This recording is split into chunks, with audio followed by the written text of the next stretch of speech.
Nous allons découdre des étiquettes difficiles. Cet épisode touche à la relation au corps, au refus de se nourrir et à l'emprise psychologique. Ce sont des matières brutes, parfois rugueuses, qui peuvent gratter ou rouvrir des blessures. Je vous invite à une écoute protectrice. Si le miroir devient trop difficile à regarder, appuyez sur pause. C'est ça aussi le sur-mesure, savoir dire stop.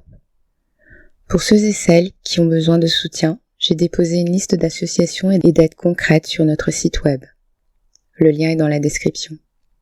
On y va ?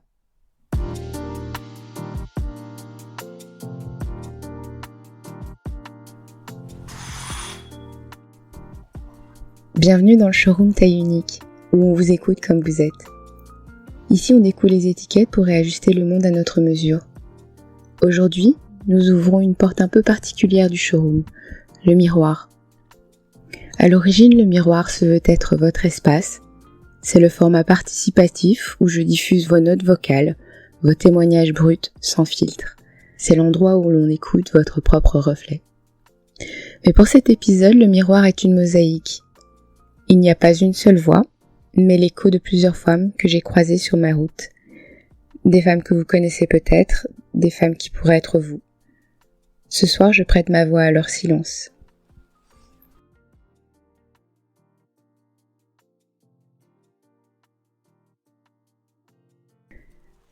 On dit souvent que le corps est une maison, mais j'ai connu des femmes pour qui c'était une prison dont elles essayaient de scier les barreaux de l'intérieur. Ce soir, je ne regarde pas mon reflet, j'ouvre un album que je garde fermé depuis longtemps. Un album de photos floues, de corps qui s'excusent d'être là.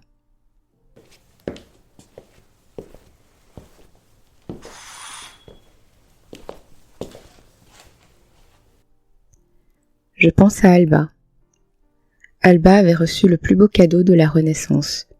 Une peau lactée, des courbes pleines, un ventre doux comme celui d'une Vénus de Titien. Elle était la beauté telle que l'histoire de l'art l'avait rêvée. Mais elle ne voyait qu'une erreur. Je la revois dans les vestiaires du lycée, avant et après les cours de gym.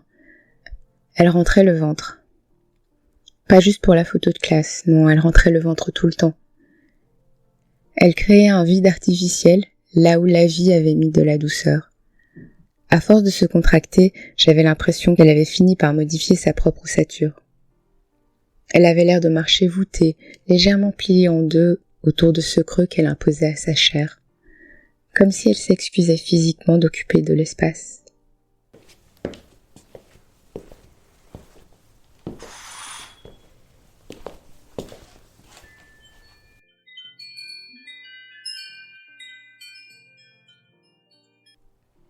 Je pense à Bérénice. Bérénice était une architecte de l'assiette. Je l'ai souvent observée à la cantine, fascinée. Bérénice ne mangeait pas. Elle sculptait le vide. De temps à autre, au cours du repas, elle portait 3 miettes à sa bouche et passait le reste du temps à tasser, compacter, étaler la nourriture pour créer l'illusion du repas pris. Chez elle, la cuisine n'était pas un foyer, c'était un champ de bataille froid.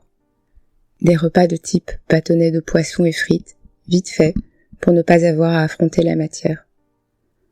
Le plus étonnant pour moi, ce n'était pas l'état de son assiette, mais le regard de son enfant, assis en face, qui apprenait en silence que se nourrir était une corvée. L'héritage se transmet parfois comme ça, sans un mot, juste par un geste de fourchette qui repousse la vie.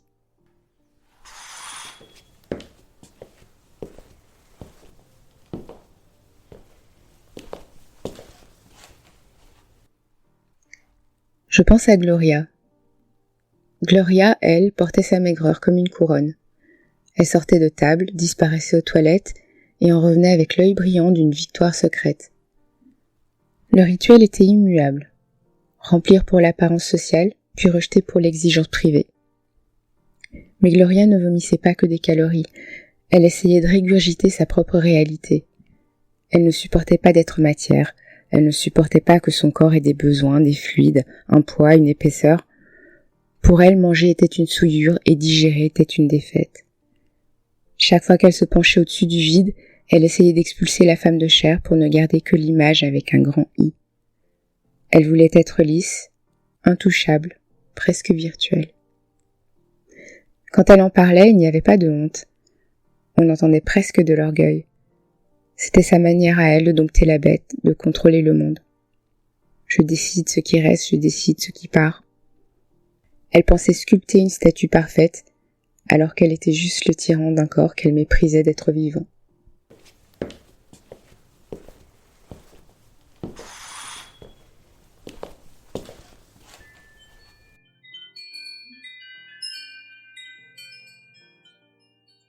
Je pense à Maya. Maya était ce qu'on appelle conventionnellement belle, fit, jeune, validée par le regard social. Mais Maya ne vivait pas dans son corps, elle vivait dans une quête. Elle ne voulait pas être elle-même, elle voulait être une tendance. Son drame, c'est celui de la Frankensteinisation de la beauté. Elle a commencé par la poitrine, une première opération, puis une deuxième pour plus de volume. C'est là que la machine s'est enrayée. Son cœur s'est arrêté sur la table d'opération. Elle a failli perdre la vie pour changer de bonnet. On pourrait croire que frôler la mort calme l'envie. Pas chez Maya. Une fois remise, elle a déplacé son obsession sur son visage. Elle a voulu des lèvres, mais pas n'importe lesquelles. La mode à l'époque, c'était le duck face. « Je veux celle de ma copine », a-t-elle dit au chirurgien. Puis elle a entrepris de lui décrire de mémoire, ou plutôt d'imagination, ce qu'elle voulait. Le chirurgien, un homme de métier, a posé une seule question. « Votre amie, est-elle afrodescendante ?» Oui, elle l'était. Il l'a prévenue en essayant de lui expliquer l'architecture du visage. « C'est une question de tissu, madame. Votre muqueuse n'a pas cette élasticité. Votre base n'a pas ce dessin. On ne peut pas forcer la matière indéfiniment. Si on injecte ce volume, ça ne fera pas une bouche, ça fera un bec. » Mais Maya n'écoute pas les avertissements, elle écoute l'illusion. Elle a changé de médecin pour trouver un exécutant. Aujourd'hui, elle a le volume. Elle a obtenu l'objet mais pas le sujet. Le résultat n'est pas la beauté hybride qu'elle espérait, c'est une juxtaposition. C'est un assemblage immobile. Elle a emprunté les traits du corps noir, les lèvres pleines, le fessier haut et rond, mais elle les a vidés de leur histoire, de leur génétique et de leur âme. Maya nous apprend une leçon brutale. On peut acheter les murs, mais on ne peut pas acheter les fondations. À force de vouloir habiter la peau des autres, Maya finit par devenir une SDF dans la sienne.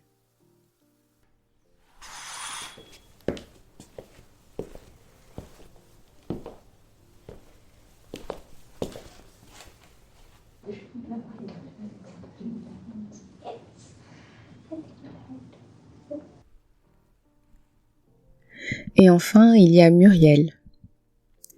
Muriel, c'est celle qui a transformé un chagrin d'amour en forteresse. 15 ans de silence, 15 ans à combler un vide affectif par du plein alimentaire. Un jour, elle a voulu perdre du poids. Elle est allée voir un diététicien pour réparer la façade au lieu de briser les murs et de les reconstruire. Mais quand le spécialiste a gratté le vernis, quand il a demandé pourquoi ce vide et suggéré de soigner l'âme autant que l'estomac, la digue a cédé. Puis Muriel a claqué la porte. L'orgueil lui interdisait d'ouvrir la boîte noire. Elle a préféré garder le symptôme plutôt que d'affronter la cause. Alors comme elle ne pouvait plus manger ses émotions, elle a décidé de manger l'oxygène d'autrui. Elle a utilisé la paresse intellectuelle du monde pour faire le vide autour de certaines personnes et a projeté toute la toxicité qu'elle refusait de soigner chez elle. Elle pensait qu'éteindre les autres la ferait briller. Des nouvelles d'elle m'ont atteinte au fil du temps, sans que je les demande. On m'a dit qu'elle était tombée malade. Je n'ai pas été surprise. J'ai cette conviction intime que le corps finit toujours par savoir qui nous sommes vraiment. Le corps ne sait pas mentir. Il stocke, il encaisse et un jour, il présente l'addition. La maladie n'est pas toujours un hasard. Parfois, c'est la manifestation biologique d'une vérité qu'on a passé sa vie à étouffer. Je pense que son corps a tout simplement tenté d'expulser le poison qu'elle n'a pas voulu traiter.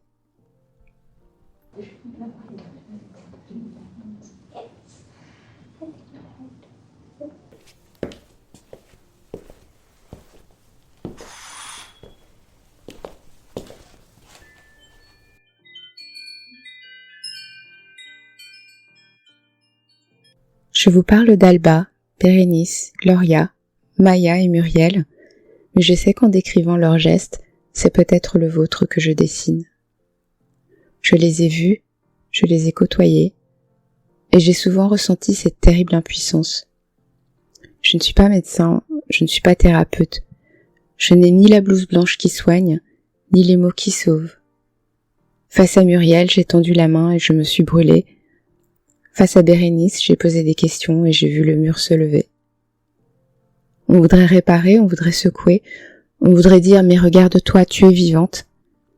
Mais on reste au seuil de la porte, incompétente et maladroite, témoin silencieuse de cette guerre civile que vous menez contre vous-même. Alors à vous qui m'écoutez, et à elles si elles m'entendent, je ne suis pas là pour vous juger. Mon reflet a ses propres fissures, mais je veux juste vous dire ceci. Votre corps n'est pas un chantier permanent. Ce n'est pas une maison qu'on doit sans cesse démolir et reconstruire pour qu'elle soit habitable. Vous n'êtes pas une image JPEG qu'il faut retoucher jusqu'à effacer la texture de la vie. Vous êtes une mosaïque. C'est parfois cassé, c'est parfois recollé de travers, ça tire et ça gratte, mais c'est entier. Je ne peux pas vous guérir, ni vous forcer à poser les armes. Je peux juste allumer la lumière dans le showroom pour que vous puissiez, peut-être, vous voir enfin avec douceur. Juste vous voir.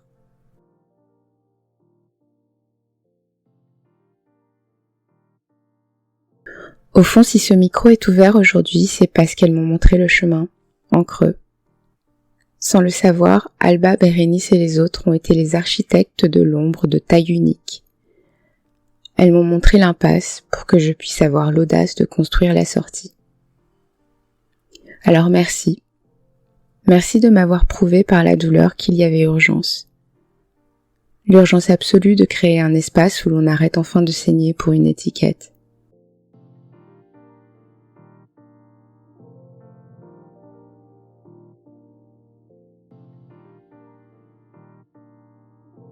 C'était une édition spéciale du Miroir. Si vous aussi vous avez recollé les morceaux, ou si vous cherchez encore comment habiter votre mosaïque, la porte du studio est ouverte pour vos témoignages vocaux sur le site du podcast. Vous trouverez le lien en description. Et une dernière chose, je ne pourrai pas toujours venir frapper à votre porte pour vous prévenir d'un nouvel arrivage. Alors, pour que le showroom vienne à vous, appuyez sur le bouton s'abonner ou suivre sur votre plateforme. Maintenant.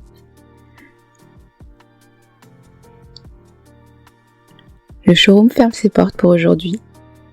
Et souvenez-vous, si aucune taille ne vous va, portez la vôtre. À dans 15 jours.